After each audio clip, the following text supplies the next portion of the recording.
Okay, so now let me do the formal-esque introduction.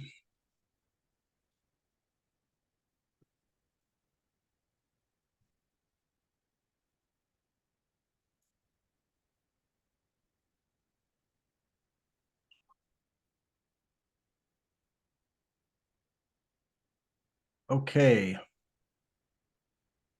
So most of you already know all this, so my apologies for the sort of redundancy. So this is the Agency and Responsibility Research Group. Today, Sam Murray of Providence College is going to give a talk called The Aspirational and the Imperative, an Empirical Case for Moral Dualism. I'll say more about Sam and his research in a second. So those of you who've been to these before know that I had sort of a collection of goals. Slowly, these are all coming to fruition. So we're doing the individual talks like tonight. I'm going to try to do some mini workshops. First one I think will be this summer. The events that are sort of empirical work, I haven't really done as much of that, but that's still something that's in the hopper. And then like tonight, events aimed specifically at highlighting work by junior philosophers. I actually have an early career researcher group that I've also been working with. And I think we're going to have a conference to highlight their work sometime in February. I've yet to line up the keynote speaker, but I'm going to be pestering a handful of people soon. So that's the plan on that front. And so these are usually hosted synchronously like we're doing now on Zoom and live stream on YouTube. For some reason, the YouTube thing is not going to work. I'll post it on YouTube afterwards. And then I'll post off a link to the talk also on the ARRG homepage. So upcoming events. So this semester is only one more. It's right around the corner. It is a book symposium on a book called Freedom and Responsibility in Context. The book just came out last year. The book is by Anne Whittle, who's at the University of Manchester. And there'll be two people providing commentary, Barbara Vetter of the Freie Universität Berlin and Richard Feldman at University of Rochester. This has been organized by Andrei Bukharev, so I need to talk to him about ironing out exactly how that's going to unfold. He's going to be the host for that, I think, not me, but hopefully you can make that. Now, Eddie, back to the complaining about times. The 2 o'clock, the whole point of the 2 o'clock is to make it possible for the Europe people to contribute. So it's like that's the difficulty is that the upside of this technology is it makes it possible for everyone to be part of it. The downside is that people are spread around the world. Next semester, I've got a talk with Kadri Vavellin, whose talk is in January. I haven't settled the date. This is a mental note to call her to iron out those details. Hannah Tierney will give a talk on March 23rd. Helen Stewart is on April 2023, and then Pamela Hieronymi on May 11th. So some of these are the dates and times are already set. Some I still have to figure out. And then whenever I manage to get this straight, there'll be a roundtable discussion with Al, Eddie, Adina, and I don't know if it'll still be John Dylan Haynes because it's the same scheduling problem for people that are across the pond. Okay, so during the event, there are fewer of us. I don't have you guys muted, so that we're not going to worry about that today. If for whatever reason, which I don't think is likely, you had a question that Sam didn't have a chance to answer, if you just add it to the chat, I'll make sure that he gets the question after the talk. So here's a little bit about his research. So Sam Murray is an assistant professor in the philosophy department and neuroscience program at Providence College. His research focuses on temporally extended self-regulation, vigilance, forgetfulness, and cultural variability in moral attitudes. He is currently supported by grants from the Templeton World Charity Foundation and the James S. McDonald Foundation to study the temporal dynamics of consciousness and develop new methodologies for studying moral judgment cross-culturally. His work has been published in Philosophical Studies, Modern Language, Journal of Experimental Psychology General, Perspectives on Psychological Science, Cognition, Synthese, Oxford Studies in Agency and Responsibility, and the Australasian Journal of Philosophy. Before coming to Providence College, Dr. Murray was a postdoctoral associate in the Center for Cognitive Neuroscience at Duke University, which is where we met. and a postdoctoral researcher at the Universidad de los Andes in Bogota. He completed his PhD at the University of Notre Dame in 2019. Okay, so that's a little bit about Sam's background. And so now I'm going to stop sharing so he can share his screen. Let's get on with the show. Perfect. Okay, it's up to you, all of you, Sam. All right, let's see if it works now. Looks like it. So I'm going to hide the faces because it covers part of my screen, but if hands come up, okay, stop me. So yeah, I would say thanks to Thomas for inviting me to this, and thanks to everybody for coming. I'm excited to sort of present this work. As Thomas mentioned, I have a lot of kind of interests in the empirical dimensions of moral judgment, moral psychology. It sort of cross-cuts my philosophical interests in the philosophy of mind and philosophy of science. And where that's led is, for the past couple of years, I've been working with a philosopher, Santiago Amaya, and a psychologist, William Jimenez Leal, who are both based at the Universidad de los Andes in Bogota. And we've been doing some work on trying to develop different methodologies for understanding, or methods that would allow cultural variability in moral judgments to emerge more clearly. And so the work that I want to present tonight is kind of one piece of that, a little bit more of the theoretical framework that we've been using as we've gone through and been doing some of this work. So because this is like a big sort of empirical talk, but since my background is in philosophy, I wanted to start with a nice case to sort of get us situated around the issue that I'm going to talk more about here. So there are some people I've heard who think that eating meat is morally wrong, or maybe it's something like purchasing meat is morally wrong, eating meat that comes from a factory farm is morally wrong. And sometimes these people will recommend to us meat eaters that we should, we're doing something wrong and we should sort of gradually cut back on what we're doing, and eventually sort of curtail our meat eating or meat purchasing habits. And so some people want to be familiar with this idea of like a meatless Monday. So it's like, look, just take one day where you don't eat meat as a way of getting into the habit, getting into the headspace of being a non-meat eater. And this sort of thing is like totally commonplace. I mean, I think we accept it as not just something that happens, but as like, maybe good advice if you're trying to get somebody to slowly pull back on eating meat. But morally speaking, it's kind of a strange thing. And to appreciate that, we'll just consider an analogy of there are also these people, maybe more or maybe fewer that who think of meat is wrong, but there are these people who think that stealing is morally wrong. But it would be very weird if you went to somebody and say, hey, you really like stealing, but let's try this. Let's just like slowly walk it back, like the amount of stealing that you do. And we'd think that's a very strange suggestion. And so it's strange to me, at least, and this is how we got started thinking about this, is it's weird that we accept kind of this meatless Monday recommendation, like gradually pull back from doing something immoral. Whereas when you think about like the idea of a theftless Thursday, I think that's sort of a weird thing to recommend to somebody. So why do we have these different reactions to recommendations about how people should kind of pull back from doing things that we consider to be morally wrong?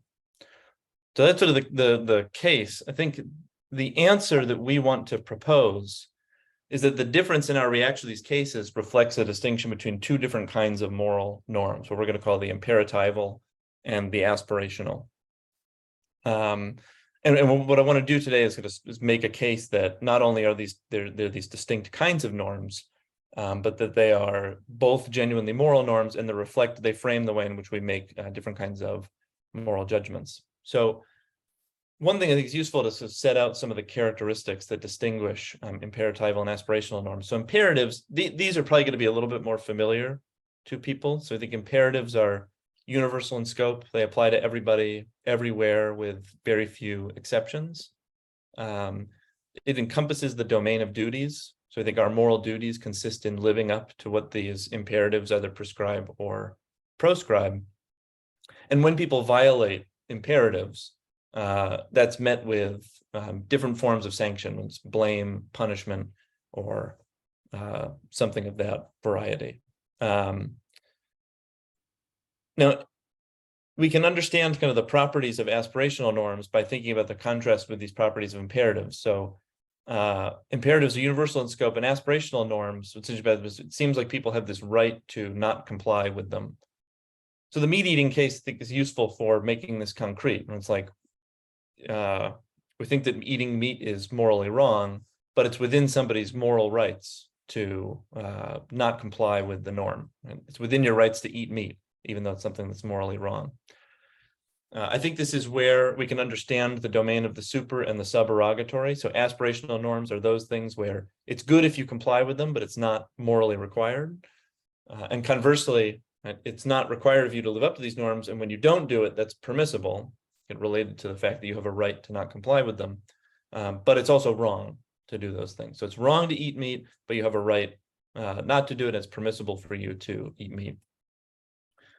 And so for this reason, the violations are considered permissible, even though they're met with some form of blame. Or we think that people are blameworthy for violating these norms, though they're permissible.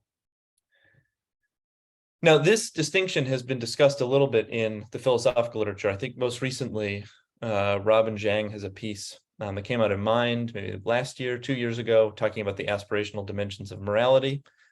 But it's not really something that has been discussed much in the psychological literature. And so part of what we wanted to understand was, like, let's think about this distinction that philosophers have kind of been fleshing out over the last 10, 15 years, and see if this distinction is reflected in how people actually go about evaluating norm violating and norm complying behaviors.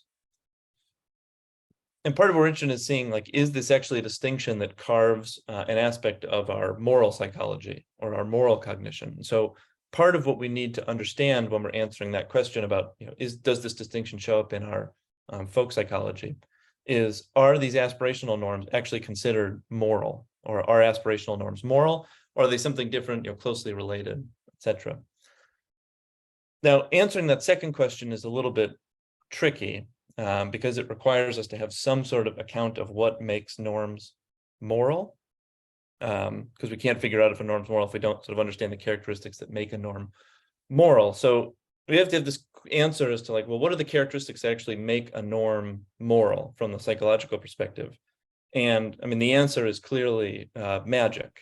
Or wait, sorry, I'm reading from the wrong notes here. It's yeah, wait, sorry. So what we're going to do in this is actually we're going to take a functionalist account of moral norms. So on this view, I mean, it's things that we're taking from people like Southwood, Christina Bicchieri, using their account of norms to explain, like, what is it about certain norms that makes them moral?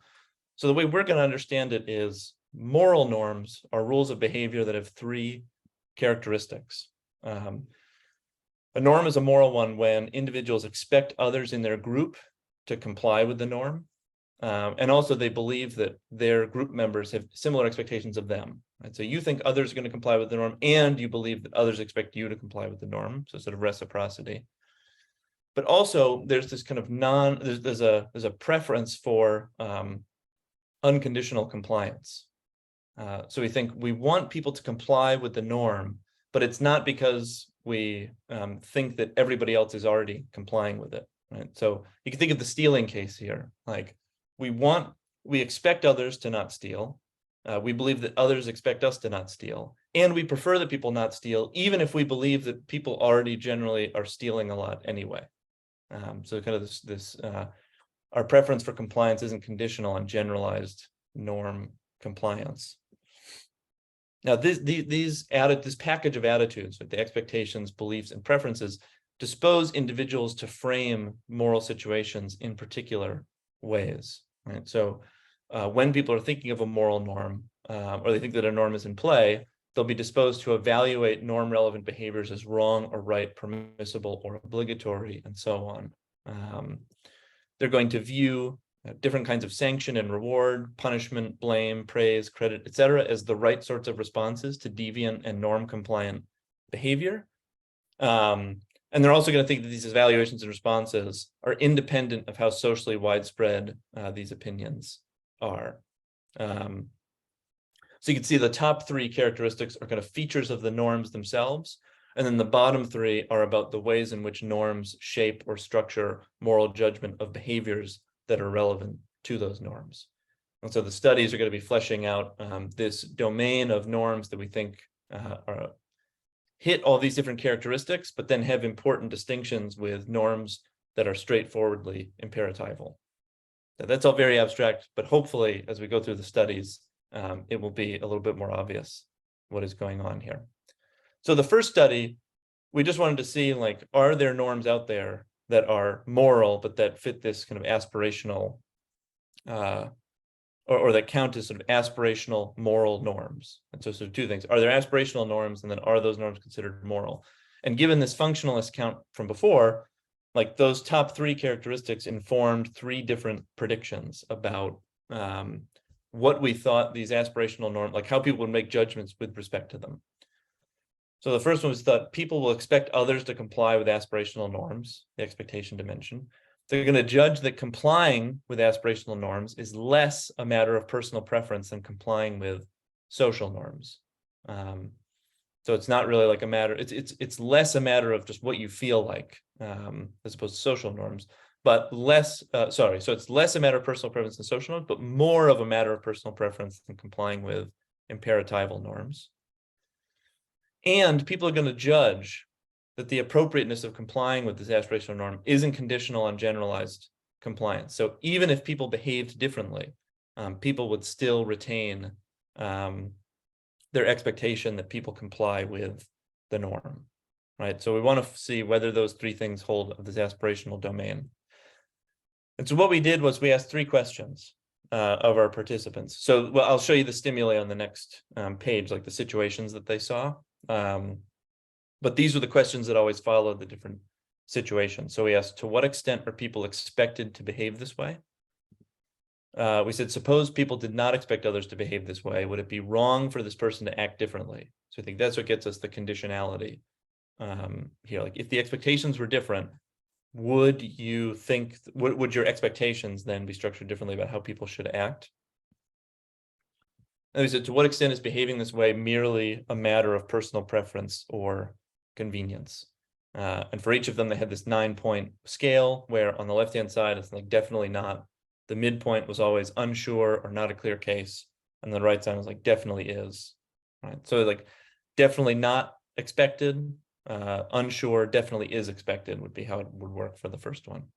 So those are the measures. The stimuli that we applied them to are as follows. We showed, so the way it worked was each participant saw 23 descriptions of norm compliant behavior, and they fell into one of three categories. So they saw 10 descriptions of an imperatival norm. So an example of this was like, you see someone paying for their food and other items at the grocery store before leaving. Right? We think they're not stealing their food. That's complying with an imperatival norm. So they saw 10 descriptions like that. They saw 10 aspirational descriptions. So this would be, you see someone offer support for a colleague falsely accused of wrongdoing. It's one example of an aspirational norm. And then we also added 3 social norms. So one example of this was, you see a man eating a bowl of cereal in the morning with milk. And the social norms we got from a paper by Scott Clifford and colleagues on the moral foundations vignettes. They had, I think, a list of like 15 to 19 what they called social norm violations. So these have been normed in a previous study. People don't think of these as morally wrong, and they're not very arousing, etc. So we were just pulling those from them just as some kind of control condition to judge. It uses a benchmark against the imperatival and aspirational judgments. So these are the kind of stimuli that they saw. And then here are the results for the first study. So all of these error bars are 95% confidence intervals. We got 100 participants, but because it was this repeated measures design where each participant gave us 23 observations, that's why the confidence intervals are pretty tight on these. So you can see at the bottom, that's these are the aspirational norms. So that red dot there, the first one you see, is the conditional judgment. So what's interesting is that you can see, well, I'll just put the different predictions up here. So the first prediction was that people would expect others to comply with aspirational norms. And the green dot here is the expectation. So we can see here, like, there is an expectation, it's pretty high, right, about 7 out of 9. And it's around the same area. So people have a stronger expectation for imperatival compliance, as you can see here. But then up here with social norms, they also expect people to comply with social norms. So there is an expectation that people comply with it. Here, the blue dot is preference. So you can see with aspirational norms, people think that complying with an aspirational norm is more a matter of personal preference than complying with an imperative norm. So it's more up to how you feel, but less a matter of personal preference than complying with a social norm. So it's sitting right in that middle category between a social norm and an imperative in terms of how much people think it's a matter of personal preference whether you comply.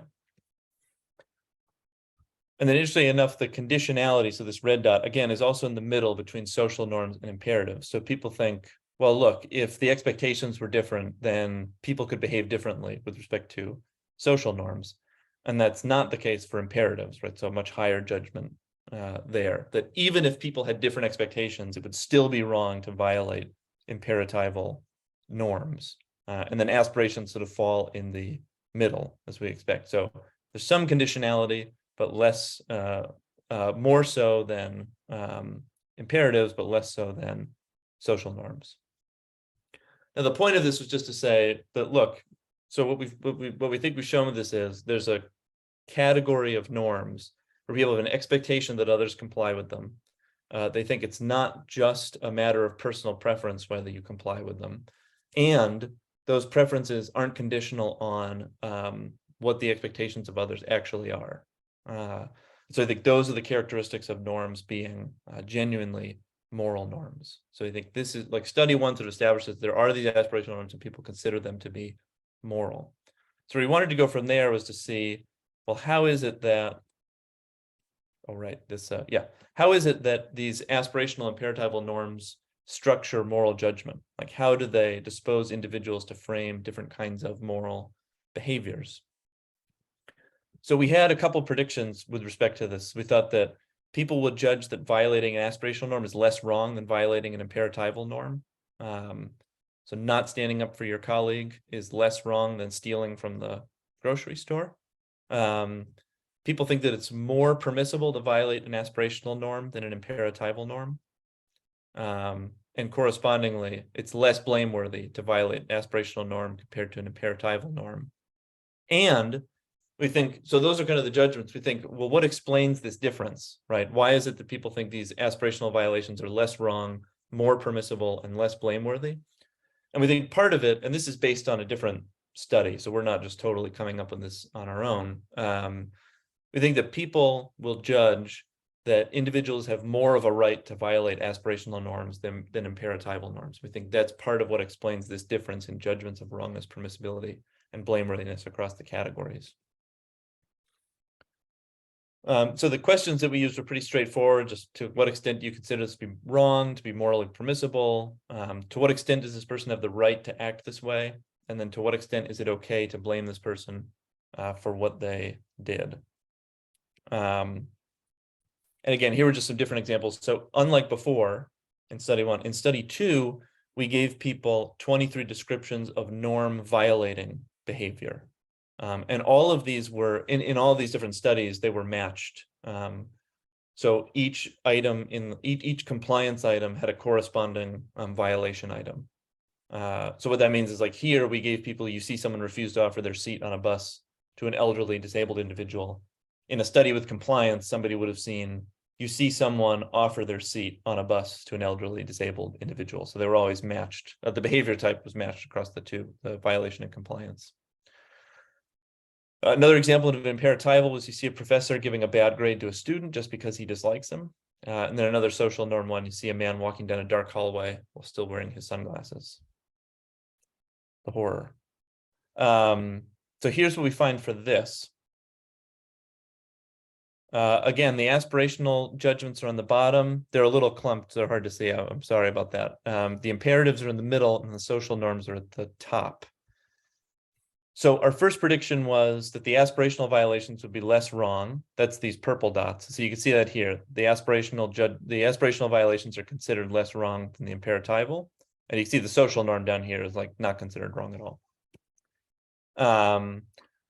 we thought that aspirational violations would be considered more permissible than imperatival violations. And so again, you see that here with the green dot, like here's permissibility for aspiration and here's permissibility for imperatival. So people think it's more permissible to violate an aspirational norm than imperatival one.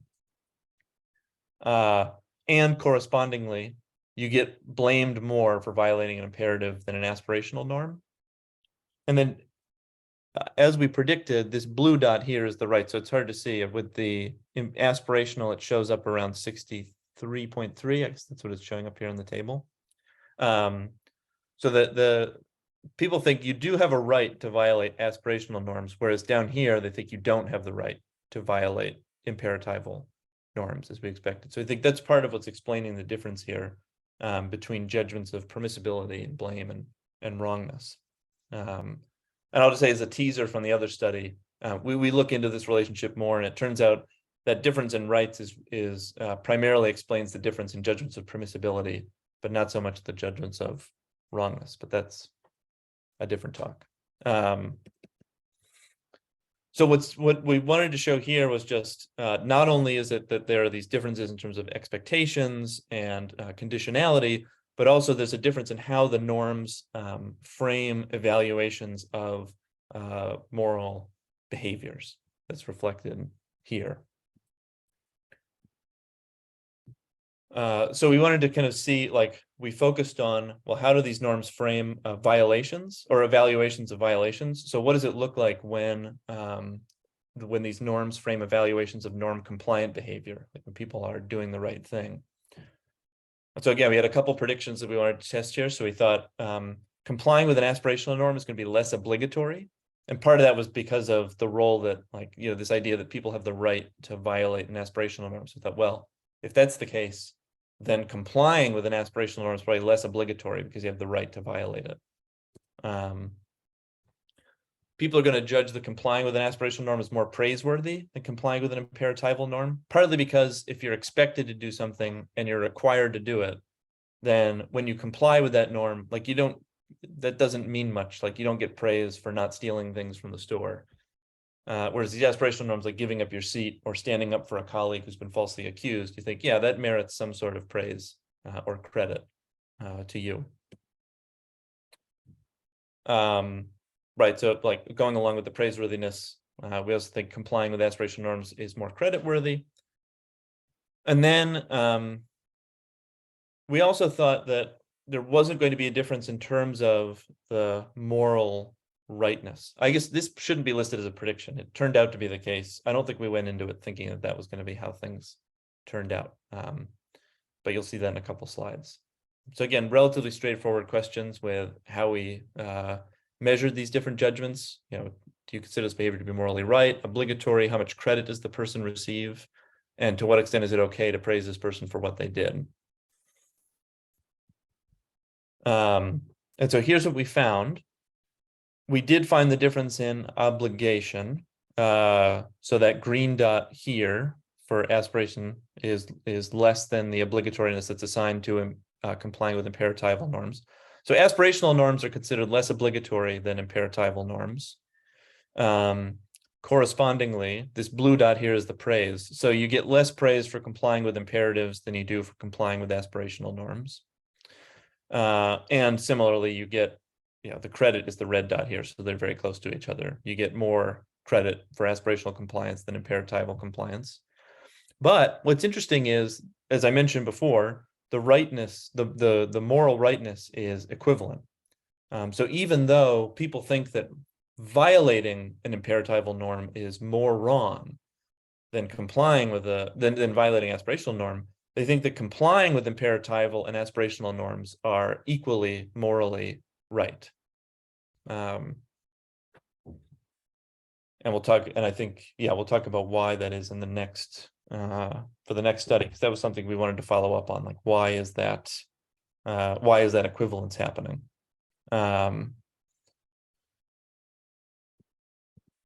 So, I mean, that's a lot of information. So just to kind of pull together what we've done in the first three studies is we think we've made this empirical case for a distinction between these aspirational and these imperatival norms.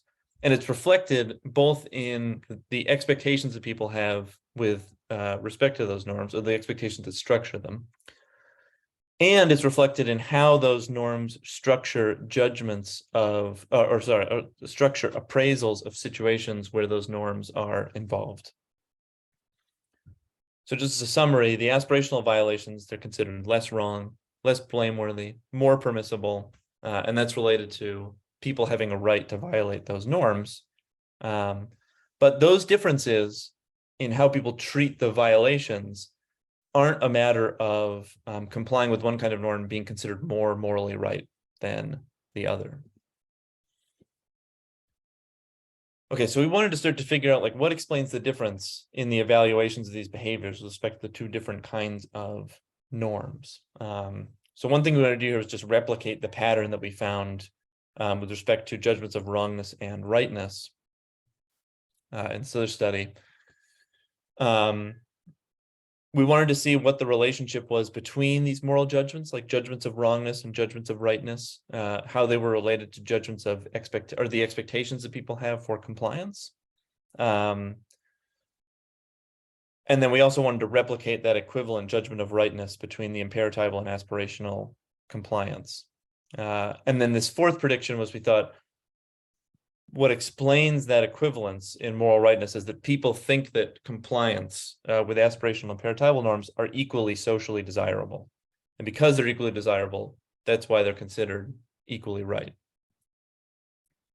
And then we also wanted to explore these differences in person perception associated with the different norms. So how is it that compliance or violation with these norms is associated with differences in inferences about the true self, or who the person is deep down?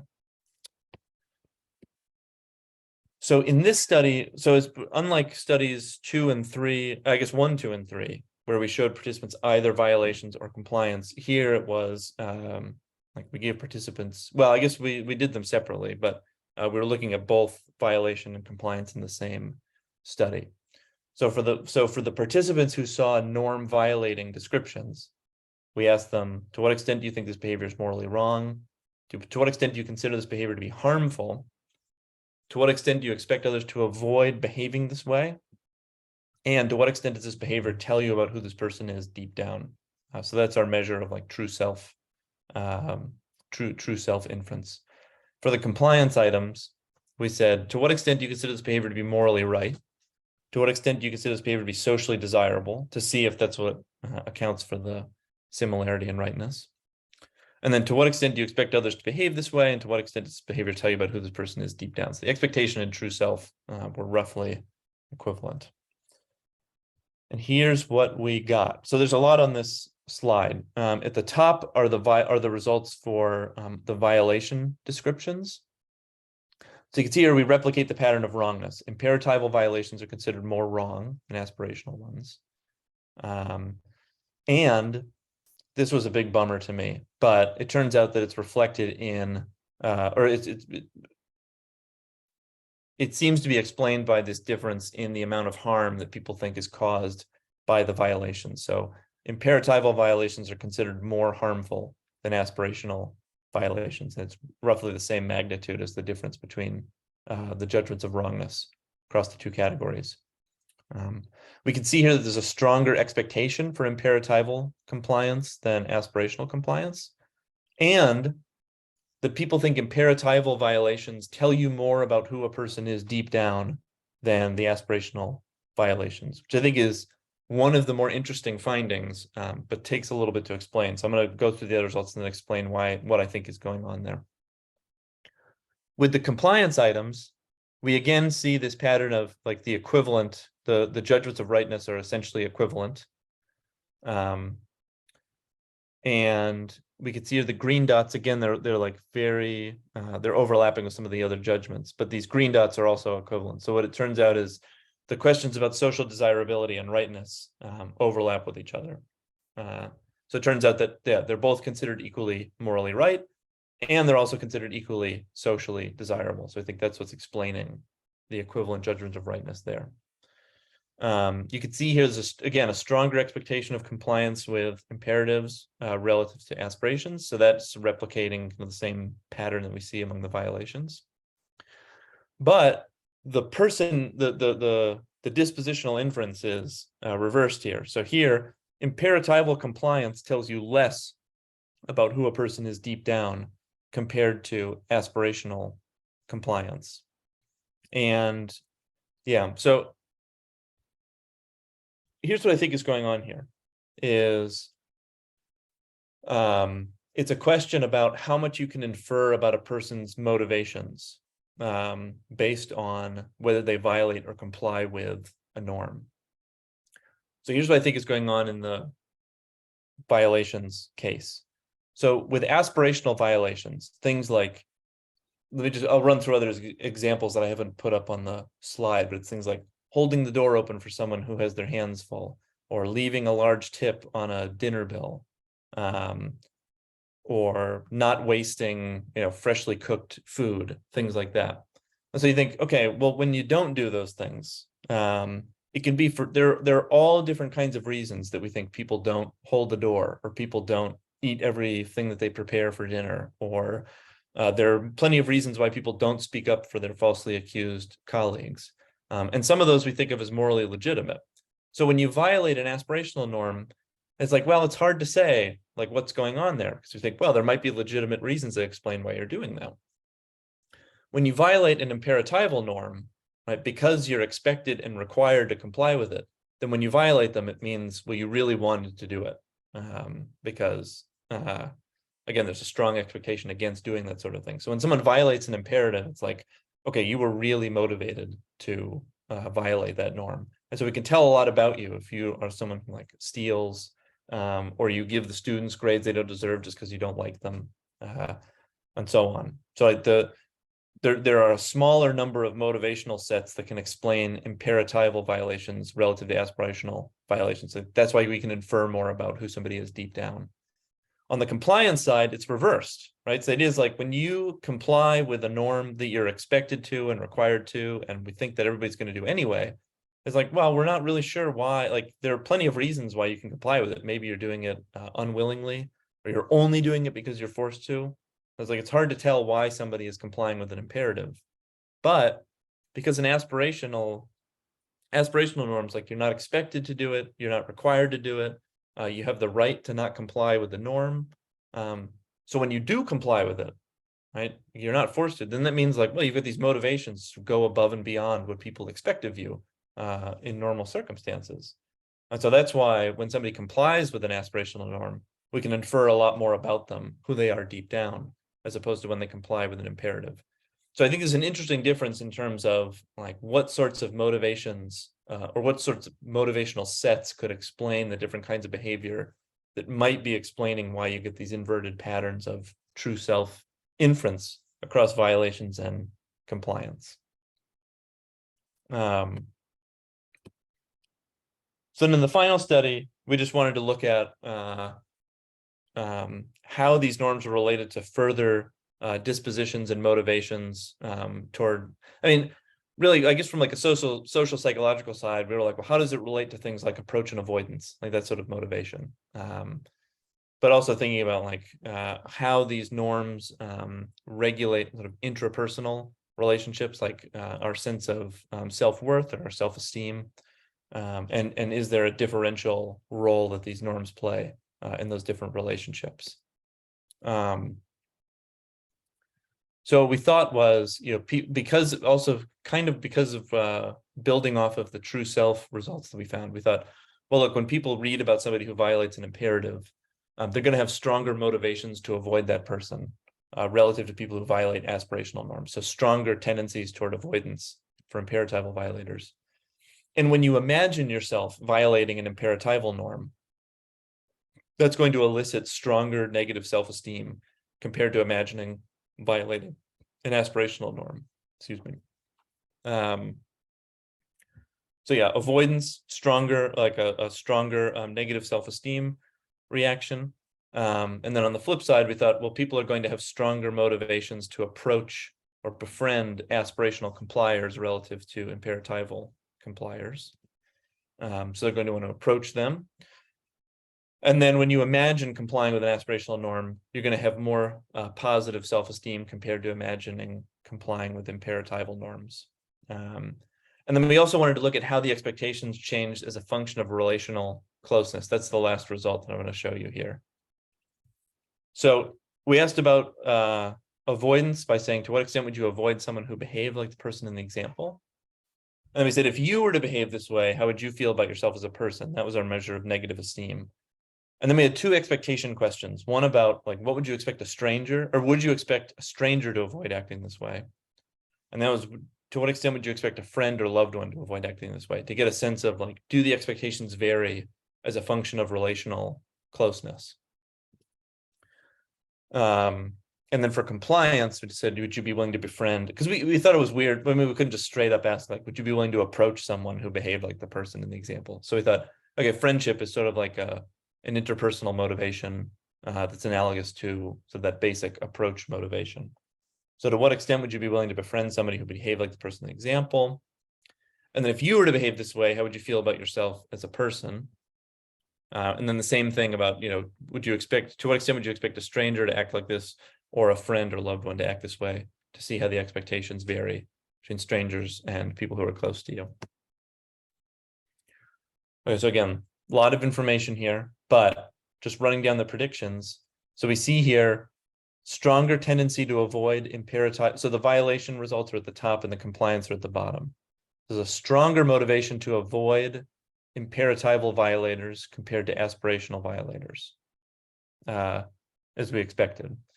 The purple dot, that's the negative self-esteem, right? So you have stronger negative self-esteem when you violate an imperative relative to an aspirational norm. And then you can see here, there is a stronger expectation. So here the expectations are, where's the other one? Green, blue. Yeah. So these expectations, you'll see on the next slide, they look like they're significantly different, but it is an illusion. Although it requires some Bayesian analyses, which we don't have to go into, but using a region of practical equivalence test, it turns out that there is extremely strong evidence, overwhelming evidence, that these two are equivalent to each other. So the expectations are similar. So we expect both strangers and people who are close to us to the same degree to not violate imperatives. But when you come down here, there's a much weaker expectation for strangers to not violate aspirational norms compared to people who are close to you. So you have a stronger expectation that people close to you won't violate aspirational norms. When we come down here, it's the same thing. The same predictions get confirmed. So you have a stronger willingness to befriend people who comply with aspirational norms compared to imperatival ones. You have stronger positive self-esteem when you imagine yourself complying with an aspirational norm relative to an imperative norm. And then here you can see, you expect people who are close to you to comply with the imperatival norm, and a weaker one for strangers. And when we go to the aspirational ones, you can see here, like, there's a very weak expectation for the strangers to comply with aspirational norms compared to people who are close to you, which is up here. And so the last thing I wanted to show was this: when you combine the expectations across the violation and compliance categories, you put them together. Here's how the expectations get borne out. So the aspirational ones are here on the left and the imperatives are on the right. So essentially what you see is we have a stronger expectation for people to comply with aspirational norms when they're close to us as compared to when they're strangers. Yeah, which makes sense, because we want the people who are close to us to be people that we think want to go above and beyond just what's minimally required of all the decent people who live among us. But here, and this again is the thing I alluded to as an illusion, is this looks like it's significantly different, but when we run a region of practical equivalence test, which is kind of Bayesian analysis, there ends up being very strong evidence for the null hypothesis that these two are equivalent to each other. So there's no difference in expectation for imperatival compliance, which I think speaks to, again, this general universality of these imperatives. Like, we expect everybody to the same degree to live up to the imperatives, but we see this difference where we have more of an interest in people who are close to us complying with aspirational norms compared to strangers. And then, because I know I've been talking for a long time, just a quick conclusion here. We think there is this difference, like an empirical difference between aspirational and imperatival norms that's reflected in how people evaluate different kinds of behaviors and situation. I think there's good evidence that both of these are moral norms. So it's a distinction that carves morality itself rather than a moral and a non-moral domain. And what's interesting is they seem to play different roles in our psychology, right? In how in managing how we relate to others interpersonally, but also how we relate to ourselves, like in our sense of self-esteem as we think about our own relationship to these norms. And this is an interesting connection to dispositional inference about how much we can infer about somebody based on whether they violate or comply with these different kinds of norms related to how we make inferences about who somebody is deep down. And that's all I've got. So I think I'm just going to stop the share so I can see people's faces again. Yeah.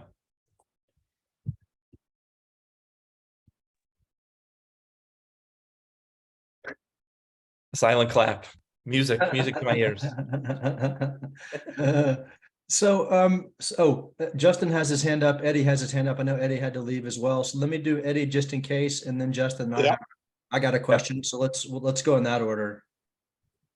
Thanks, because I'm literally walking to leave. So I just wanted to hear if you've checked the degree to which differences in harm judgments mediate all of these effects. It looks like from the one graph you had on harm, that hypothesis may be true. And in that case, it would look more like the difference is just how harmful these are and not that they're different in kind. Yeah, so we looked at, it mediates the judgments of wrongness, but not expectation. And we think part of what's going on is there's probably a story about moralization to tell here so this is very sketchy and speculative. But the idea is something like, as behaviors come to be considered more harmful, that's probably what explains their transition into the imperatival domain. So I think it's not that these things are fixed, and our attitudes about how harmful these behaviors can change. And so there's probably some story to tell about how norms shift from aspirational or even just non-moral into the imperatival that's probably connected with changes in harm perception. So I think even though the differences in harmfulness might explain some of how the judgments of violations are made, it wouldn't really tell you what's going on with respect to the differences in terms of how people evaluate the norm compliant behaviors, because there you don't see the difference in desirability or moral rightness.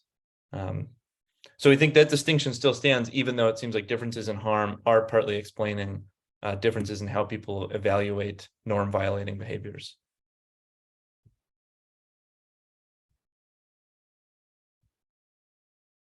Going to jot down notes, but Eddie must already be at the Lettuce concert. He's muting himself, but hopefully we'll hear some of the. So Lettuce. This joke is going to never end. So Justin, we'll let you ask your question, and then I'll ask one, and then Manuel's got one as well. Okay, thanks. Nice talk. Lots of information, so there's a lot to think about there. Yeah. My question, and you're in Providence, so we should grab a coffee and talk about this more. I'm in Fall River, so I'm about 20 minutes away. Oh, no kidding. Oh, definitely. Yeah. So we'll definitely have to link up. But yeah. So curious, have you thought about the differences? So I think there is a difference. I think you're onto something here, and I agree. But I'm wondering if the difference can be, I'm thinking about free will. I'm thinking about agency. I'm thinking about imperatives are like agent-specific obligations.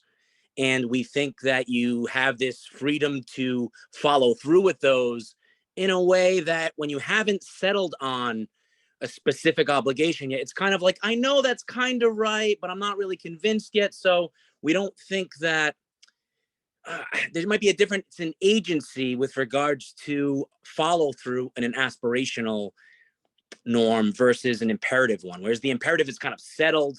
We know that you can do it and you just chose not to. So we're going to evaluate that one a bit more harsh than we are the aspirational, because that's not part of who you are quite yet or something like that. And so since it's not your real self, or you're trying to get there, we can understand and give you a pass because your agency isn't as strong in such cases. So I was just curious if you thought about maybe there's an agential kind of difference, and that's the difference in evaluations between the two norms.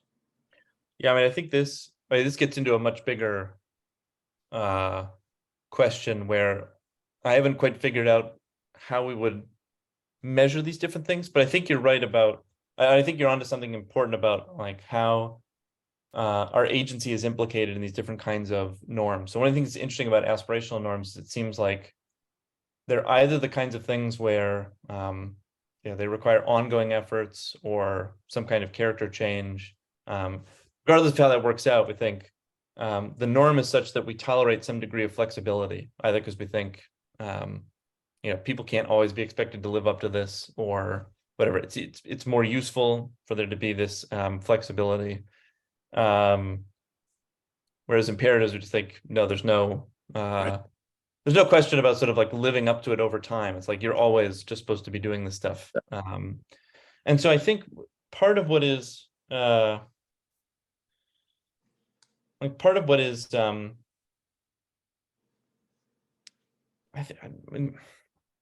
not sure if that plays into like why we think people have the right to not live up to these norms. I mean, maybe what's going on here is like, I think there's a certain kind of behavior, a certain category of behavior where we're invested in not just having people do the actions, but having the right sort of mindset as they do them.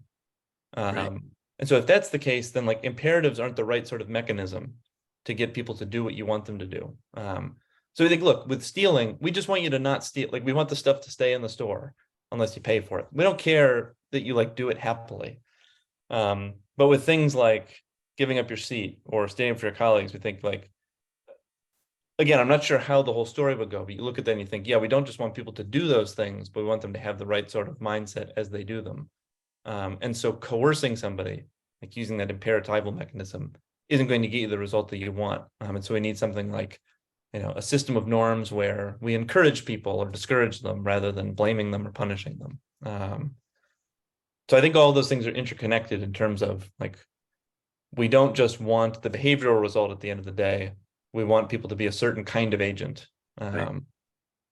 So I think all that, but again, that's sort of the speculative part of it. It's I'm still thinking about how all of that works, but I do think that's there in the background explaining what's going on here. Yeah, thanks. Cool study. Thank you. I feel like that was the most long-winded non-answer I could have possibly given. I'm going to give you a long-winded non-question. Okay, perfect.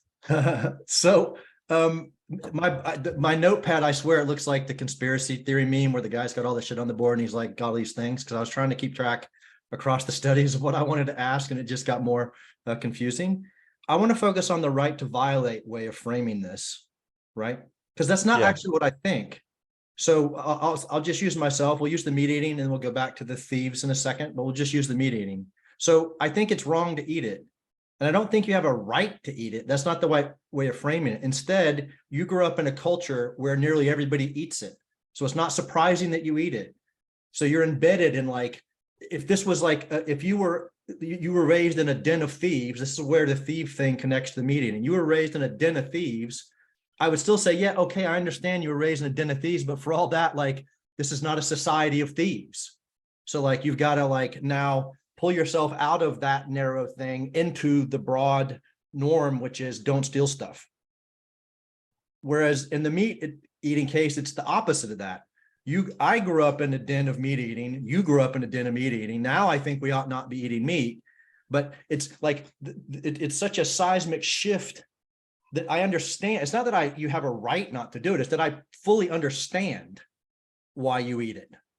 I think I feel like I wish I could convince you not to eat it. I think the right answer is not to eat it, but I don't think I don't think not eating it is supererogatory. That's why like the aspirational can't just be the supererogatory. Because I don't just think what I'm doing is something that's supererogatory by not eating them. Right. I think it's actually obligatory. Now, if you say, is it obligatory for you? The answer is yes. but there aren't norms. There's no way of like, there are no enforcement norms in place. So it's not that it's not that enforcement's the wrong thing or blames the wrong thing. It just won't do any good given the overall like situation on the ground. Because like, let's imagine tomorrow I could just like punish everybody for eating meat. It would be an absolute, it would be like chaos. It's like, it wouldn't like, so getting us there, that's not the way to get us there. But that is, you might think that is the way we got to not having thieves in the evolutionary sense, right? So these things originally, like all of us were trying to steal everything we could get our hands on, like Hobbes was right. You know, but like slowly you had to like try to change the, anyway, I'm not saying Hobbes is right. You understand the idea. So I guess I'm just trying to say that I don't know that like right to violate is the best way of capturing what's going on. That there is this difference. I don't think Eddie's right that it's just going to be like harm. So I think that's probably right. It is going to have something to do with what most people think though, which is why you find the other differences. Because like if you and I are sufficiently different, then I understand why you might eat meat. If you and I are sufficiently different, I don't understand why you're stealing stuff, because stealing stuff's just not part of like what we can do to get along in society. Yeah, I mean, I wonder if it's a function of just the example, because some of the other examples that I think have gotten us into this mindset. Yeah. Is like we started out, Julia Driver has this paper where she gives, I think it's just called The Subrogatory, where she gives a bunch of different examples. And one that I really liked was, a person giving up their seat so that like a couple can sit together. But it's like, when somebody asks you to switch seats and you say no, I mean, people think you're a selfish jerk, but it's like still your seat. It's yours to give away or not. So when you keep it, it's like, yeah, that's a bad, and this is what we found in the other study that I mentioned is, things like not giving up your seat. We used a version of the Thompson violinist case. So people think like, unplugging yourself is selfish, but you have a right to do it. So there's kind of this consistent pattern between a whole bunch of cases where people think they answer this question in the affirmative, that you have the right to do this thing, unplugging yourself, not giving up your seat, not sharing your water when like a hiker who needs some on a path, which I think comes from Nozick. And I wonder if that's related to the point you were making, where it's like, well, look, imagine we could punish everybody, there'd be chaos. And I wonder if part of that is like, yeah, because people think that this is a domain of behavior where coercion isn't the right sort of response to what people are doing. Again, maybe there's something else going on there, like the expectations that people have or the way people think about the behavior. So maybe rights isn't fundamentally the right way of thinking about that difference, but it does show up in a bunch of different situations. It's not just the meat eating case. Yeah, fair enough. Yeah, that might be right. Well, I got And the way the line that I like saying is a lot of it seems connected to like certain kinds of mild vices, where it's like a lot of these aspirational violations are things where like you're selfish, you're mean, you're rude, but like you have a right to do that within certain bounds. Like you have a right to be an asshole. It's just wrong. So I think that's part of it, is thinking about what's the right that's in play here. Is you have a right to be selfish, even though you shouldn't be. Sorry, just maybe I should have said this much quicker. I said it was going to be a long-winded thing. Just so what this looks like, what you want to write still is like, you don't have a right to be an asshole. It's just that it's not criminalized. That's all it means. It's just not something we criminalize, but it's not a right. It'd be weird to say like you have a right, like you have the ability to do it. No one's going to like, you can be sanctioned in a lot of ways, but like, of course you can do it. Fuck, you can run naked, or run naked is not a good example because that's criminal. But it's the point is like the criminal piece. It's like what's doing the work is just right, just means not legally prohibited in any event. Sorry. Yeah. Manuel, all up to you, man. I didn't mean to commandeer.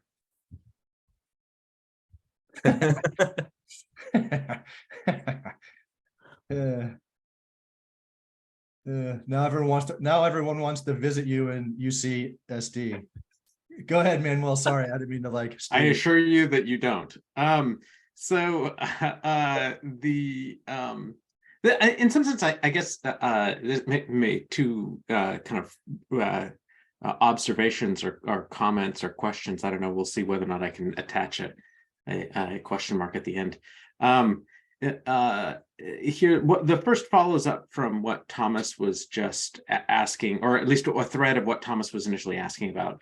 So one of your response to an earlier question, and here I'm not trying to hold your feet to the fire for a conjectural response to a question. You said, look, I want to think more about this, but was that part of the aspirational story is supposed to be one in which what we're caring about is people's motivations for doing things and not just behavioral compliance. I guess I'd like to hear a little more, and this is like for a future talk, I suppose, but hear a little more about why that captures the Meatless Monday case. Because I would have thought that lots of folks who are, proponents of the Meatless Monday thing would be happy to get unhappy compliance. It could just be totally fine that everybody's really kind of mildly depressed about never getting to have rack a lamb or whatever anymore, but so long as we stop making the planet burn, that's okay. Making the animals suffer or whatever. Okay, so that's just to flag a thing that would need some explaining if you want to try to hook those things together. So the second thought here is partly about the kind of initial setup and how you're understanding the kind of Beaky framework. In some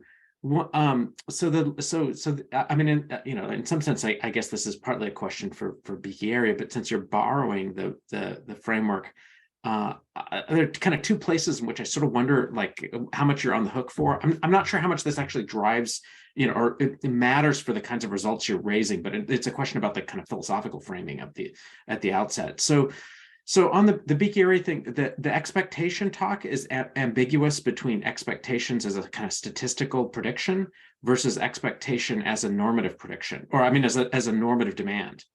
And so if you mean expectation as a prediction, it looks like this is just not the right way to understand what moral norms are. So because, famously, moral norms, you can think lots of people in your society are totally okay with slavery. And you can think I'm totally opposed to it. I think it's a moral norm. People ought not be slaves, even if, you're not, and you can just think I could be the only person who has the relevant moral insight, and I can expect that. And so that looks like a kind of relatively deep feature about moral thinking and moral architecture.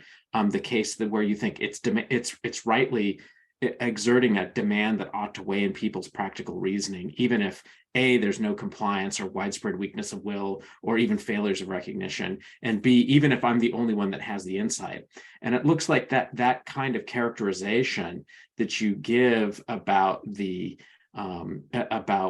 it is that makes a moral, makes it moral, it just looks like it fails kind of both of those tests. That is, the kind of, you could be the only one who knows the relevant truth, so you don't think it's widespread, and it's not an expectation.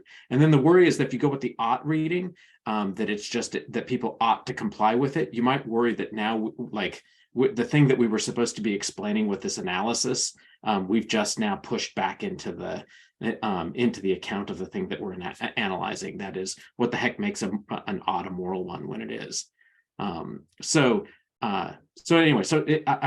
If you've got things to say about that, I'd love to hear it. So in the immortal words of Al Mealy, what do you think about that? I was just gonna say, you can make every comment into a question by saying, "Isn't that right?" So with the second one first is, I think it's a good question about the prediction expectation stuff. It takes me back to long meetings about how we formulating a simple measure about how to do this. So the way that we tried to get around this was the way that we phrased that conditionality question was, I think, set up to capture this thing you were talking about, which was, okay, suppose take yourself to a place where everybody disagrees with you or nobody does this. Do you think that it would be wrong to act differently? So what they read was things like, you see somebody paying for all their items at the grocery store. And the thing we asked them was, suppose that nobody did that. would you think that it was wrong to not pay for the items? And what we saw was, for things like imperatives, people said, yes, it would still be wrong, even if everybody did something different. And for the social norms, like eating your cereal with milk instead of water, people said, no, like if everybody did something different, then that would be okay. And then the aspirations were sort of showing up in the middle. So maybe your point is to say, well, it's unclear how to interpret that. I guess our point was, the point that we were trying to make was, it seems like, well, it's got some of those properties of an imperative, where like people do show some sensitivity where like, well, if everybody did something different, like, I don't know, it'd still be maybe kind of wrong. More so than it's less conditional than a social norm, more conditional than an imperative. But it's got these other properties of an imperative that seems to cement its status as a moral norm. So I mean, Can I jump in with just a kind yeah, of I want to get a reaction to, like, we thought the conditionality question was kind of handling this issue. Yeah, so I mean, this was not intended as a critique of the setup of the experiments, but rather just a framing of the initial framing that's given about what makes moral norms. So there's a way in which I think the experiments are sensitive to something that the characterization of what moral norms are isn't sensitive to. Okay. And so it's just a kind of a suggestion to clean up the initial characterization of moral norms. So so that's the sense in which I think there's some tinkering to be done with about the language, because I think you're right that the experiments, I think, are more sensitive to the kind of challenge cases that I was raising against the sort of definitional statement at the beginning. Yeah, I see it. So I was writing a note here though.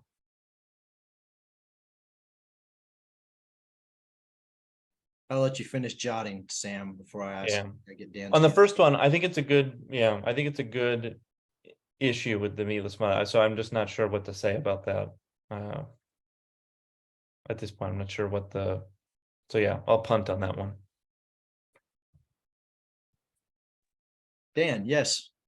Yeah, I don't know if I think sort of Thomas and Manuel have kind of covered a lot of what I was thinking about, just that Meatless Mondays, that kind of thing. I think it would depend quite a lot on who's making the judgment about, if it's a really hardcore vegan, they might make a very strong judgment that it's not even aspirational, like it's purely pragmatic.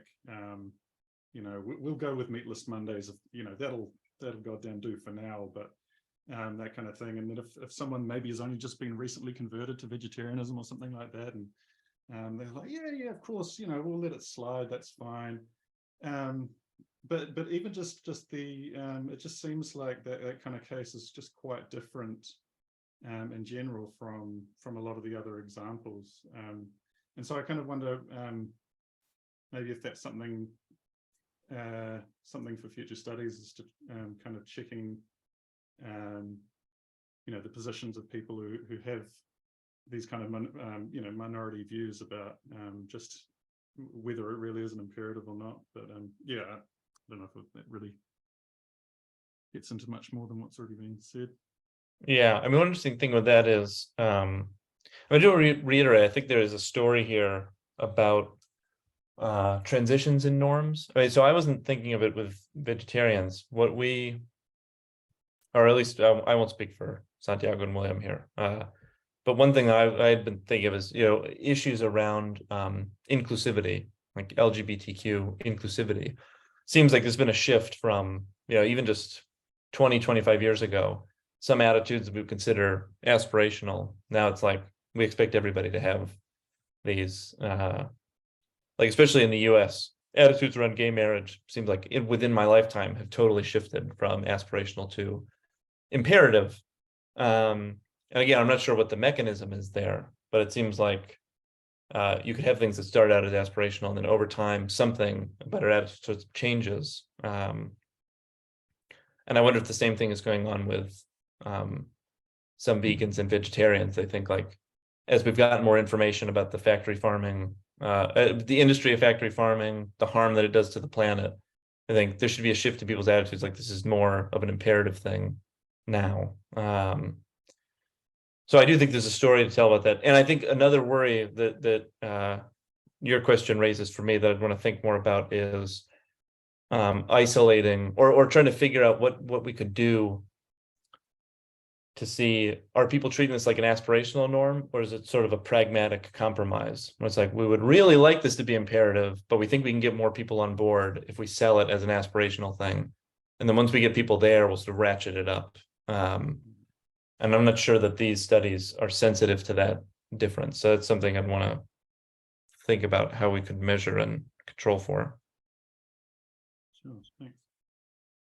So something quick, and then maybe we can look at Daniel's got a comment in the chat. Let me just, so it's almost like the thing you just said is something like, well, it is an imperative and you're going to treat it like it's aspirational because you're an asshole. But that's the best we can get. I mean, that's like the best I can get out of you. I mean, that's the worry if there's like that piece, but that's not what I want to say. I mean, I'm just kind of being flip, but what I did want to say, this is about thinking about the empirical stuff. So a way of tying this to like a broader literature, that I was thinking of the Turiel moral conventional task earlier when you were giving the talk, but then it came up, I think, sort of clearly in your response to Manuel and in a different way to Dan. And so the interesting thing about that task, right, is they're like conventions. Those are those are the things you looked at that were just like purely conventional and moral. So it was like a binary thing. And the thing that was supposedly made it all moral, the thing that distinguished them was harm, right? And then this sits at the background of the debate about the moral foundation stuff. So people like Kurt Gray say, oh no, look, it's not 5 foundations or 7. Harm is at the root of it all. So harm's like the only foundation. And what you have here is this weird quasi thing in between, because in some sense there's no real harm. I mean, that's part of like maybe like you're inconvenienced because I won't move so you can sit next to your wife or whatever. I mean, like really like harm you in any like important way. So it's not moral because it doesn't trigger like harm in the same way. Like maybe I insulted her in a way. I mean, you might think they're going to be like gray things in between, as opposed to like stealing from her or accosting her or like shoving her. I mean, there are a lot of things where like the harm's going to be obvious. Psychological harm's less obvious, although still harm. And then the thing about these, which might be why they're aspirational, is that the meaning's different, because there we think it's like harm to animals, but it's still not harm to people unless you do the environmental stuff. Mm-hmm. Right? But all these other ones are these things that would somehow fall between like the moral conventional. If you imagine if you had like a moral conventional task with adults, which is roughly what you've done, and then these things are the things that somehow fall outside of that or in between the cracks. Yeah, I think in between is more how we would think. The thing is, then that's a great way of responding to like Kurt Gray stuff. Yeah. You think, well, no, look, because there just turns out there's going to be a realm of morality that is not like at its root some sort of overtly harm centric. Yeah, and this is part of how, because Kurt, we got a chance to talk with Kurt about some of this because we have come up against him before in the review process. Wow. Yeah, that's so we're getting a little bit better at figuring out how to respond to some of the harm stuff. But part of it is, part of what we're trying to do here is to say, like, because that chart with the harm measure was compressed, right? So that one was from 50 to 100. And so what people are doing is like, they do think the aspirational violations are harmful, just less so than, but they're all, it's like, 65 out of 100 as opposed to 80 out of 100. Like what, the magnitudes I think are not, or the absolute values aren't interpretable comparatively. I mean, it's significantly above the midpoint. So I think what we're trying to tell him is like, there is a difference in harm, but the aspirational ones, those violations are considered harmful. But you can't explain all of these different patterns just by the difference in harm. So there's something about what these norms are doing above and beyond just sort of codifying different ways in which we perceive harm between patients and agents.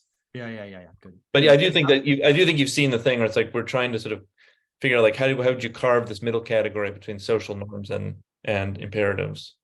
That's good. All right, so Dane has, but I don't want to skip over, I want to do, and it's a little bit longer, which is okay, because it's written. If he'd said it, it wouldn't seem so long. So can you see the comment? Yeah. Square participants judging that it's equally socially desirable, but more strongly motivated to avoid imperative violators.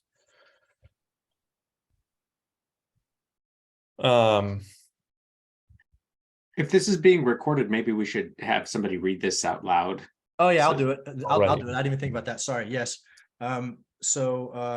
This is from Daniel. His mic's not working. So it's how do you square participants? A, judging that it is equally socially desirable for agents to comply with aspirational and imperatival norms, but B, being more strongly motivated to avoid imperative violators. The latter, along with the judgments that violators of imperatival norms are more blameworthy, seems to imply the judgment that C, non-compliance with imperative norms is more socially undesirable, which seem to conflict with A. So you appealed to A, that is the equal social desirability point, to explain the finding that participants judge aspirational and imperatival compliance as equally right.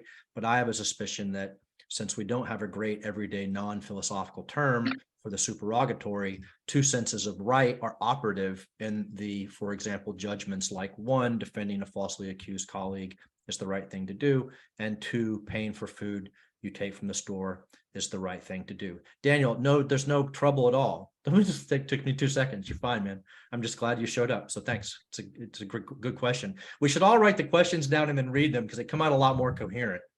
At least mine would have come out a lot more coherent. I should always do this. You're a lesson for us all. Daniel, that's funny. Yeah, okay. So what do you think? Yeah.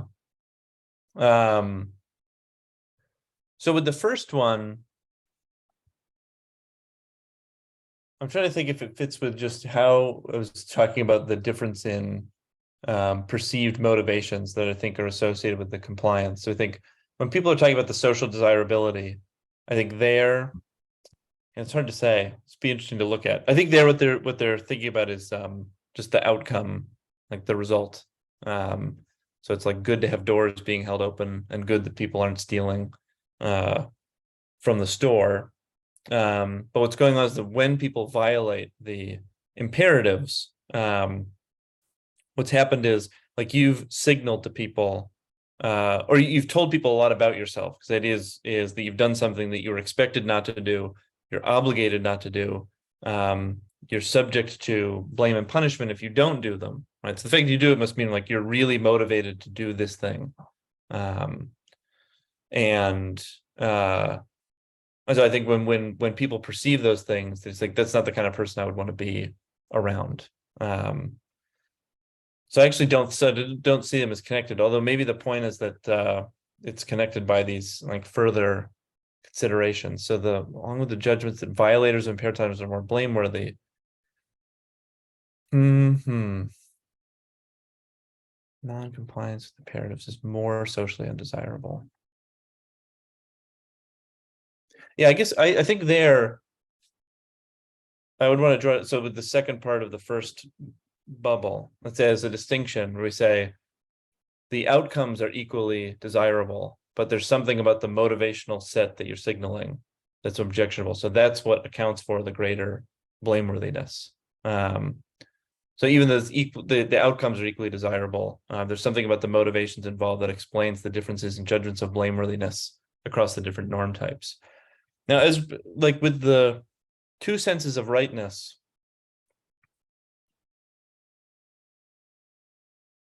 yeah, I guess I just think about like, I mean, or is there something, I guess the mic isn't working, so I can't really ask for follow-up. So I'd be interested to see like if there's been any work on kind of characterizations of these two different senses that we could use to figure out whether that's in play. Although always, it's such a difficult question to think like, like trying to apply these philosophical concepts and then measure them empirically. It's always tough to tell like whether they're two different senses or whether it's a single one. So I'm not sure what but I guess Dirk talks about Go ahead. Dirk talks about two senses of ought, and I think those map onto two different senses of right when he's trying to talk about non-ideal oughts versus agent-specific oughts in his free will on his latest book. He talks about, in the book before that, actually. I don't know if that's what Daniel's getting at, but I think so.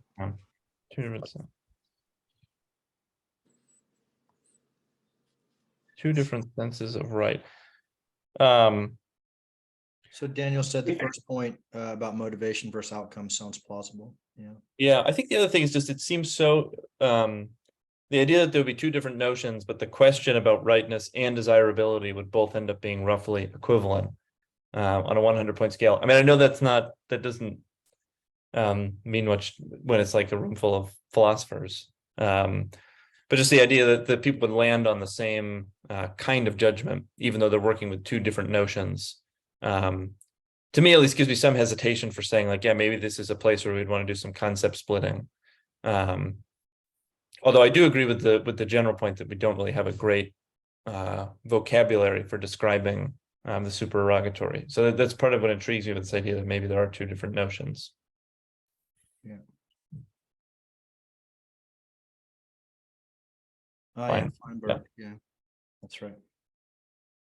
That's exactly right. Okay.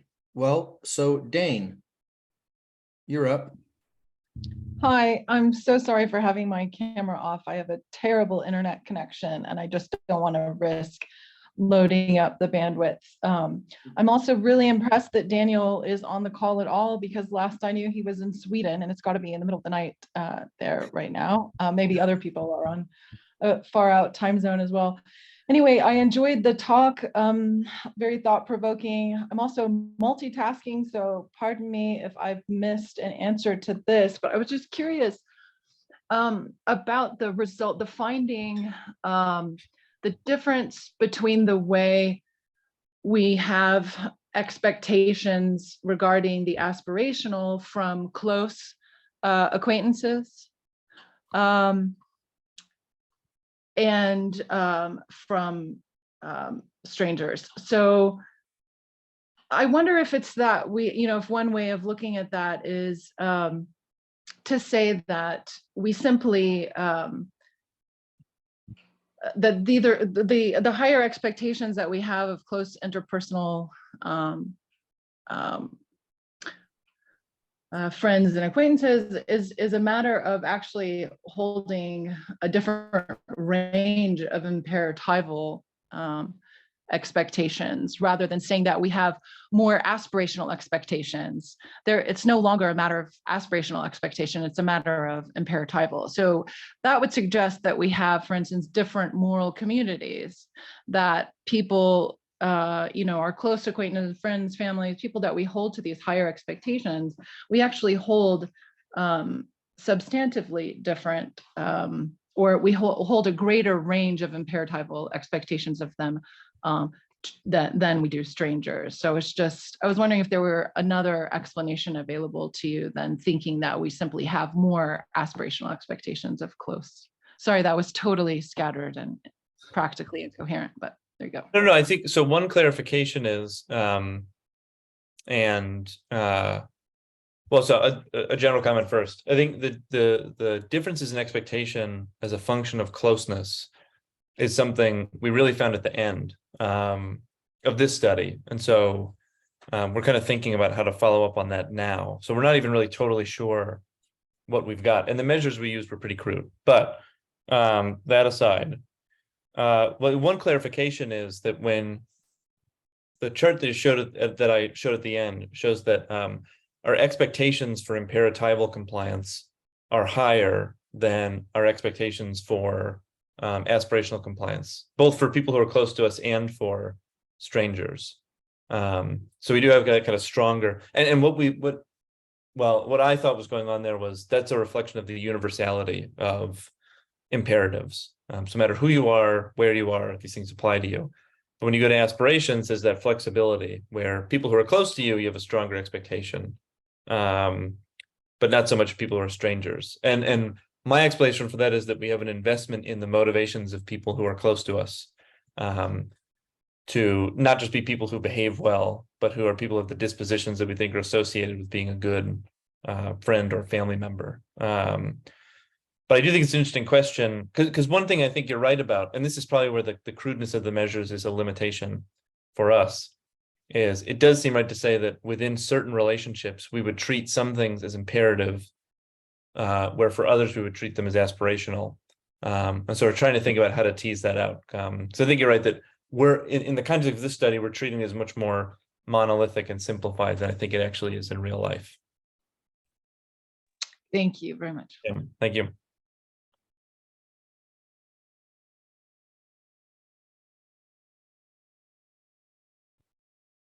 All right. Any other questions? I have things I could ask him when we're talking some other time. When he doesn't have like it's not 8:30 at night and he's got kids around the house. But any other questions? Everyone good? Okay. I can hear people crying out for bedtime. No, yeah, that's right. Well, Hopefully off mic. So thank you everybody for showing up. That was great. I hope that the questions and stuff were helpful. I certainly got a lot out of it. Yeah, this was awesome. Yeah, thanks a lot. And I will, hopefully I'll see some of you shortly at the book symposium. I haven't quite figured out how that's going to work, but I'll work with Andre to figure out the best way of structuring that. I'll send emails once I have the dates for Cadre in January, and otherwise you guys have a good Thanksgiving if you're into that next week, and if not, have a good couple weeks until I see you hopefully all again. Thanks, Thomas. Yeah, sure. Have a good one.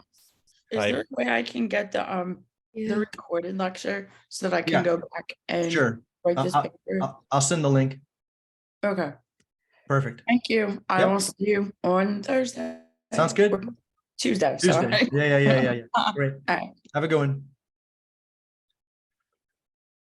All right.